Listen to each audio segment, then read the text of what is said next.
tell you the state of the state. And, you know, it's amazing when I think about the very first time we met with folks in Sarasota 13 years ago and said we wanted to start a statewide organization and how should we go about that. And there are people in this room who were part of that, those early conversations in those first years.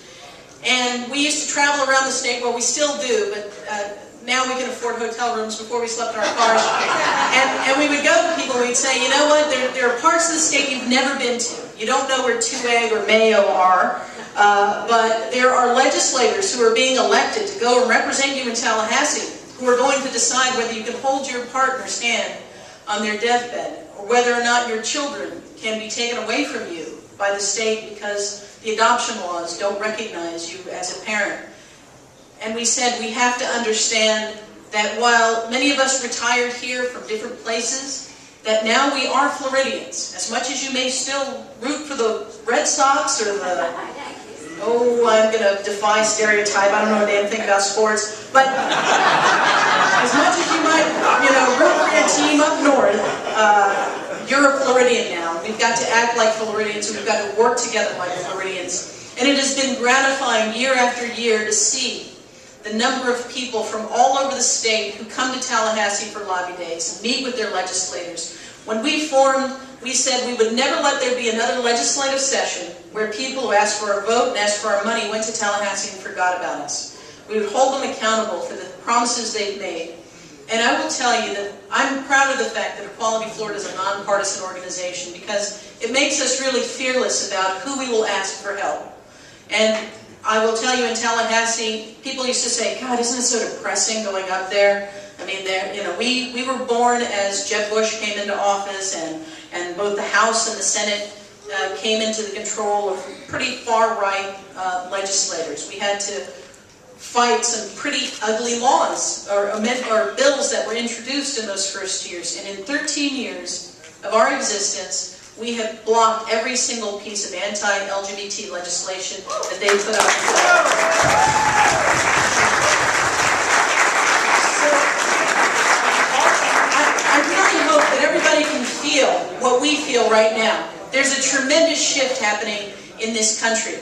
And it is happening, you know, in the wake of what felt like extraordinary defeats. Amendment 2, Prop 8, and out of that, out of the ashes of those very ugly scenarios, came some tremendous new opportunities. It's as though there was sort of this drunken anti-gay orgy that happened, and the next day people said, what the hell did we just do?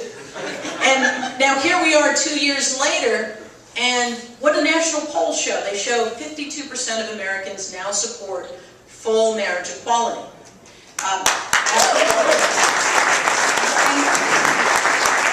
And here we have Republican and Democratic top attorneys in their field going to bat on Prop 8. And if you have not read the decision out of California on Prop 8 by Judge Walker, just, you know, get a hot cup of chocolate, throw on a shawl, and sit by the fireplace and enjoy it, because it will warm your heart to see how far we've come.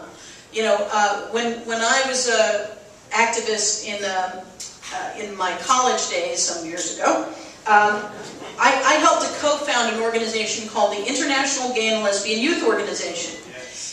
It was going to be called the United Gay Lesbian Youth, which would have been ugly, and I was the designer. I stopped that from happening, but it was something, you know, it was an organization I was proud to have been a part of.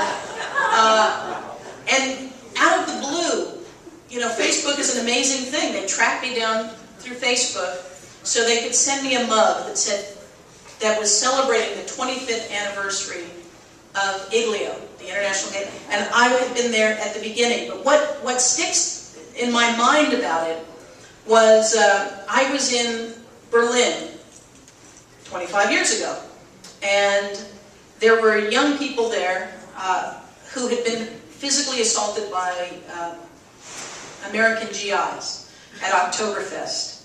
And there were two Americans who were part of the founding board for IGLEO.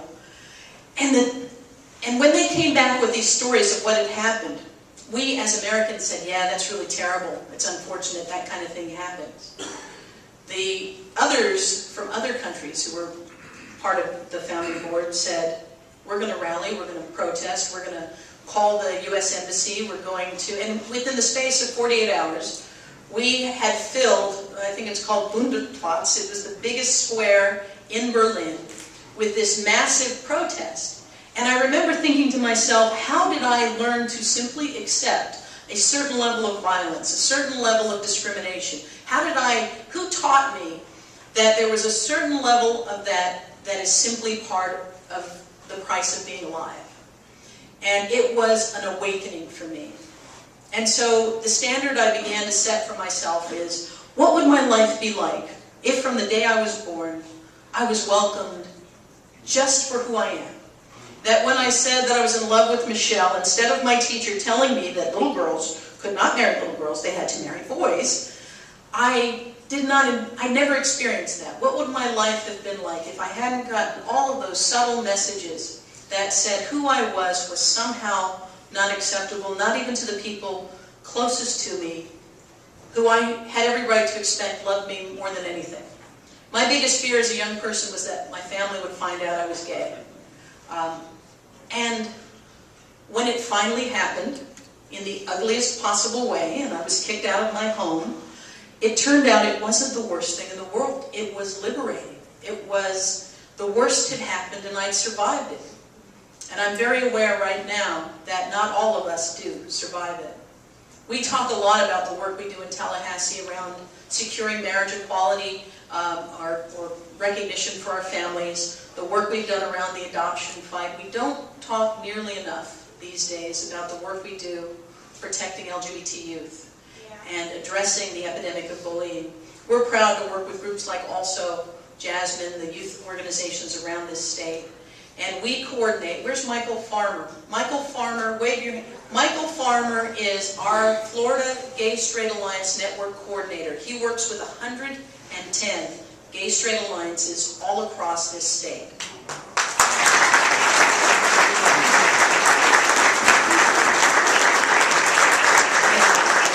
He brings together, he provides training so that if a student is encountering resistance from the administration or harassment, he provides them access to the legal resources, to the training they need to keep those gay straight alliances strong and growing and literally the lifeline that they are to young people.